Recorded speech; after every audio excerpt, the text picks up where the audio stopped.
Sup VC, Bobby B here. It's that moment all three of you have been waiting for. I'm here to count down my top 100 albums of all time. Again, this was inspired by Andrew, Tales from the Crate. There's been many others out there who are doing the same thing, and so I thought I would jump on that bandwagon. It's interesting, I made a list similar to this probably 10 or 15 years ago, and everything's changed. It's amazing how much your tastes change or expand as the years go by. Back then, I swear, 20 to 25% of my list was the Beatles, Pink Floyd, and Genesis. And totally different. This list is far more interesting. Those three artists are not even close to as heavily represented. In fact, if I recall properly, I think there are only 2 artists with 3 albums on the list. There are 4 artists with 2 albums on the list, and everybody else is a one-off. So a lot more variety, a lot more genres covered here. I think this is going to be a lot of fun.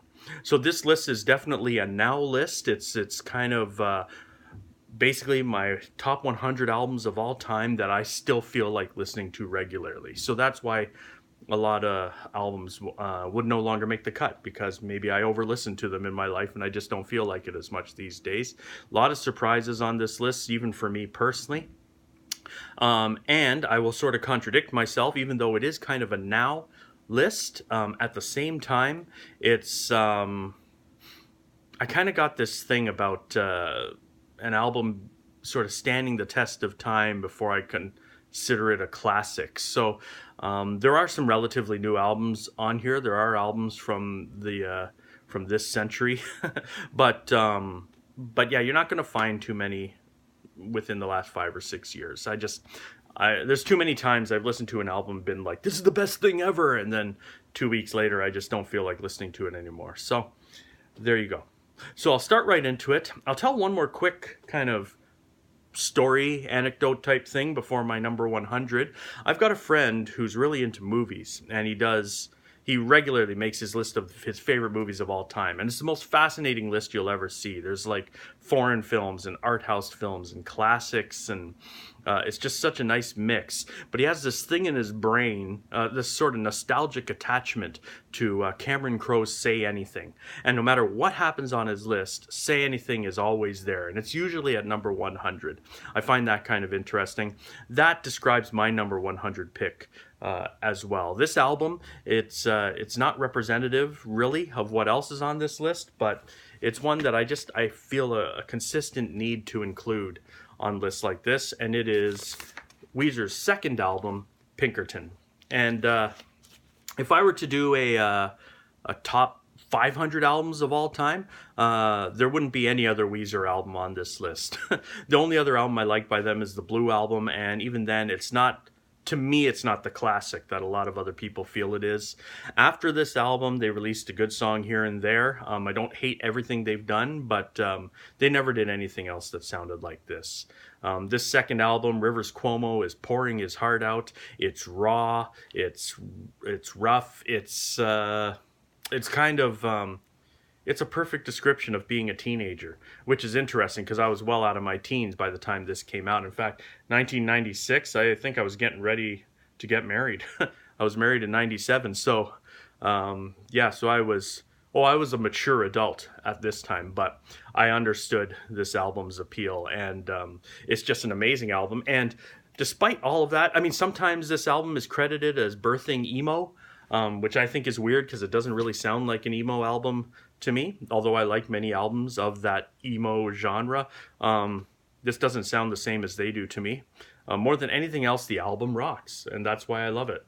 No other one, The Good Life. El Scorcho is probably my favorite Weezer song of all time.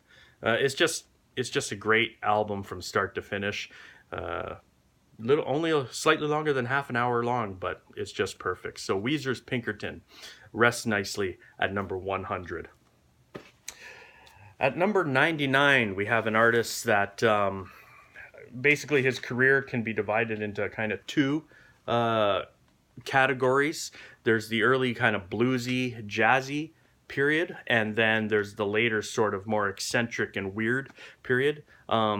Spoiler alert, both aspects of his career are going to be represented in this countdown. But from the early half of his career, number 99 is Tom Waits' Nighthawks at the Diner. And this is his bluesy, jazzy period.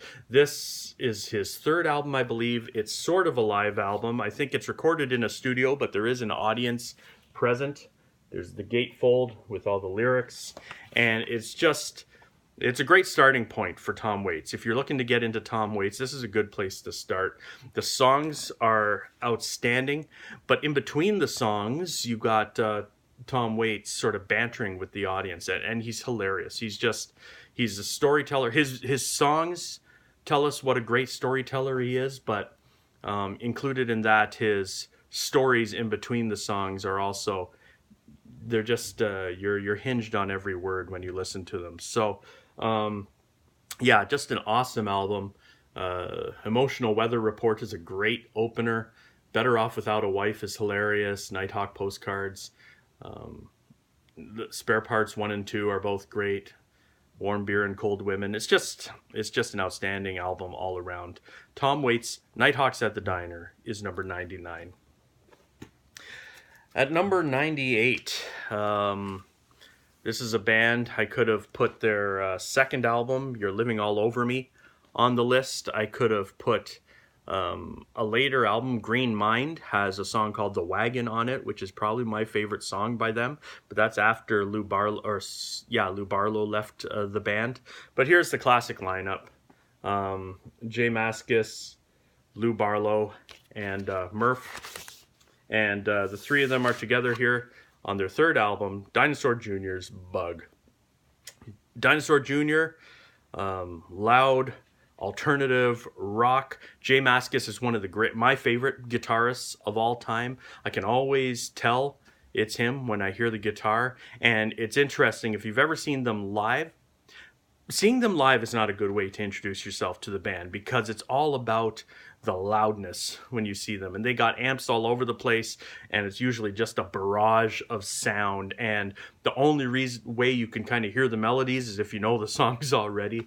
Jay Mascis is a virtuoso on the guitar, and yet he looks like he's sound asleep while he's playing. It's the most amazing thing to see. I think I've said this in another video before, but this was my friend Scott, who's no longer with us. Him and I, this was our band. We would go and see Dinosaur Jr. together every time they came to town. I remember one time we forgot to bring earplugs to the show, and our hearing was messed with for a good year. In fact, I'm probably still reaping the consequences of that.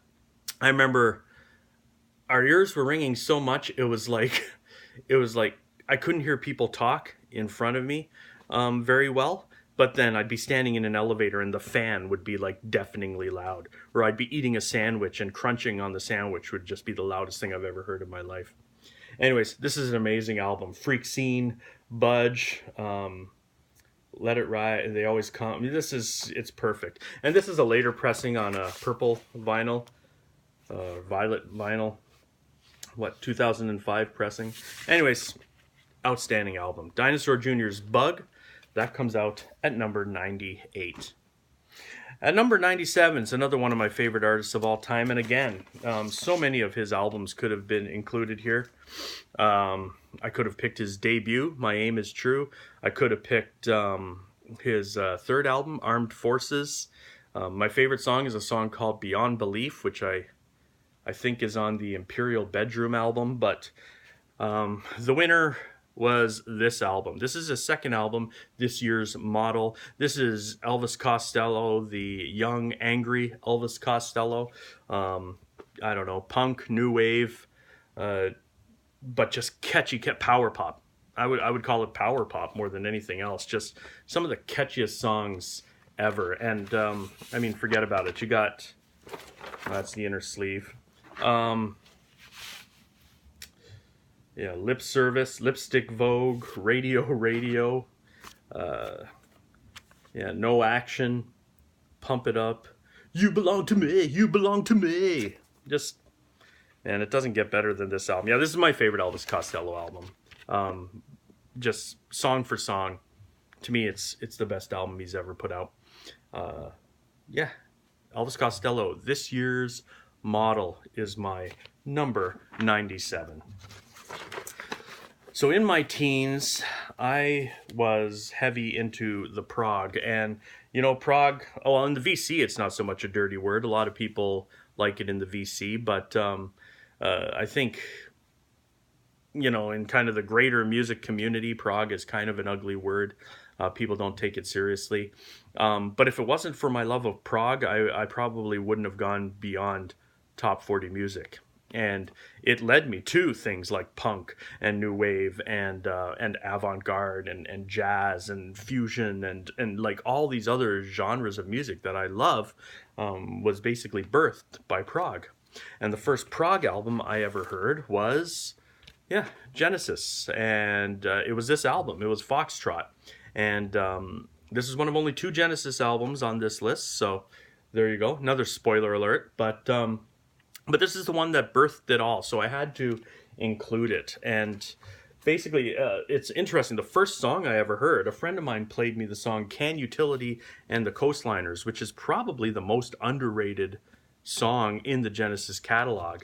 It's prog, but it's only like 5 or 6 minutes long. It's not a long song, but there is so much going on in that short time. It's not just, it was the first thing I ever heard that wasn't verse, chorus, bridge, chorus, fade. It was like, it's just an amazing song from start to finish. I love the way this album starts, Watcher of the Skies with the organ. And again, I had never heard anything where, there's something like 2 or 3 minutes of music before the singing starts. I'd never heard anything like that before. It was crazy. And then side 2, arguably the most important progressive rock song of all time. I know people will disagree, but Supper's Ready, 23 minutes of sonic bliss. It's unbelievable. And I mean, I went through a phase where I just listened to that song on repeat. I listened to a 23-minute song on repeat. What does that tell you? Hey, so so Genesis Foxtrot makes the list.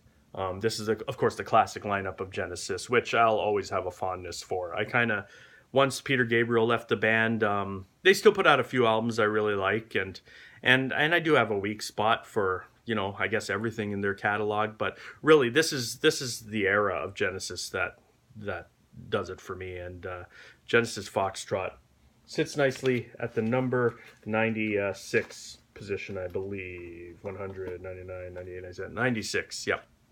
So there we go.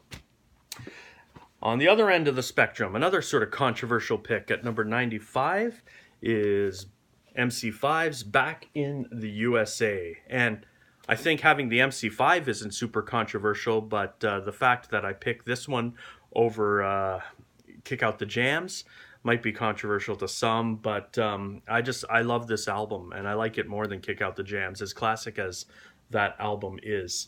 If I have one complaint, it's that the album opens with Tutti Frutti, with a cover of Tutti Frutti. Not the strongest opener in the world, but this album rocks hard, and from track 2 on, it's perfect. Tonight, Looking at You just might be my favorite MC5 song ever. Call Me Animal, The Human Being Lawnmower. It ends with a cover of Chuck Berry's Back in the USA, which is also excellent. This is an amazing album. The MC5 Back in the USA is my number 95 pick. Staying in the punk rock range at number 94, this is, I was going to say this is probably the first punk pop album. Stiff Little Fingers, Inflammable Material. Of course, that's a really dumb thing to say because the Ramones exist. And I mean, come on, that's kind of punk pop. Unfortunately, this album spawned a lot of bands that I could sort of do without. Bands like Green Day, who I actually really like up to a point. I like their first few albums. But then all the, Blink-182 and Fall Out Boy and all that kind of stuff. I think these guys are sort of responsible for that sound. The thing is, these guys, they're punk pop. The hooks are there. The melodies are simple, but they're still very raw. Like his voice, I forget the lead singer's name now, which is not cool. But anyways, Jake Burns. Yeah, he's, you know, his vocals are still very raw, very rough, and that kind of is what gives some personality to this band. But this is an excellent album. Inflammable Material. I think the song that was most popular is Alternative Ulster, which is great. For a long time, I thought they were saying Alternative Monster. You're an alternative monster. But yeah, but every song on this is great. It's just, this album punches you in the face and never lets up, and that's what I love about it. So Stiff Little Fingers, Inflammable Material is my number 94 album of all time. You are going to get quite a bit of, well, a fair amount of psych rock on my list. And sitting in at number 93 is a psych classic, Surrealistic Pillow by the Jefferson Airplane. Not a lot I have to say about this one. It spawned their big hits, White Rabbit and Somebody to Love. But there are so many great songs on this. This is a psych rock masterpiece. If you're into the psychedelic music, you're going to enjoy this album. And you know, with the perfect vocal stylings of Grace Slick, you can hardly go wrong. Once you get into the 80s, you can sort of go wrong with the vocals of Grace Slick. But even then, and I've said this before in another video, I read somewhere that Starship's We Built This City was considered the worst song of all time. And in a sense, I agree, because the song is absolutely terrible, but it's got Grace Slick's voice on it. So it's kind of hard for me to declare a song with Grace Slick's vocals as the worst song of all time. It's, you know, every bad song without Grace Slick's vocals is automatically worse than that. But anyways, that's neither here nor there. This is the album we're talking about, and this is a psych rock classic. It's my number 93 album of all time. Love it.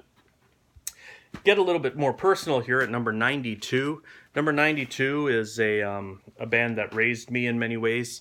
It's a group called the Northern Pikes. They're a Canadian band who started off as kind of a post-punk sort of alternative rock band, and then later on became a little bit more of an alt-country type of band. But they had a hit song on their third album called She Ain't Pretty, She Just Looks That Way, which was a big hit here in Canada, kind of an anthemic bar band type of song that kind of, it's a fun song, but it misrepresents what the band really sounds like. This is their second album, Secrets of the Alibi, and this is kind of right in between. This is more maybe sort of Django pop than anything else. And Wait For Me is probably my favorite song ever by the band. Place That's Insane, One Good Reason, Let's Pretend, Hopes Go Astray is just one of the catchiest choruses I've ever heard. This band means a lot to me, and I had to include them on the list. You probably won't see them on too many other lists, but this is my number 92 album of all time. This is an original pressing on green vinyl, as you can see, and I saw the band not that long ago, and they signed my records, so I was really excited about that. This is a masterpiece, as all the albums on my top 100 are. The Northern Pikes, Secrets of the Alibi. There's the members of the band there. Good, which brings us to number 91. I should mention, this is my third time trying to film this video, and my phone has run out of space every time, so I really hope, third time's a charm, I really hope it doesn't conk out this time. Here we are, number 91, Moby Grape, another psychedelic rock masterpiece. This is their self-titled album, and this here, well, what can I say about this? Lots of fuzz guitar, lots of fuzz, very psychedelic and awesome. Delves ever so slightly into the country rock category that they would embrace a little bit more on future releases, but this is where it all began, and so many great songs. This is on Columbia 2i, and yeah, so many great songs. Hey Grandpa or Grandma, Come in the Morning. What are some of these other ones? Yeah, Lazy Me, Indifference. I mean, the standout track on the album is track 6, Omaha. Look that one up. Omaha, written by Skip Spence. It's amazing. It is amazing. So that is my number 91 album of all time. And there you have it. We're starting into the countdown. The video's finished, so I'm going to wrap it up before my phone conks out. But I'll post this up today, and we'll get into my top 90 in the very near future. Thank you very much for watching, guys. I really appreciate it, and we'll talk to you soon. Ciao.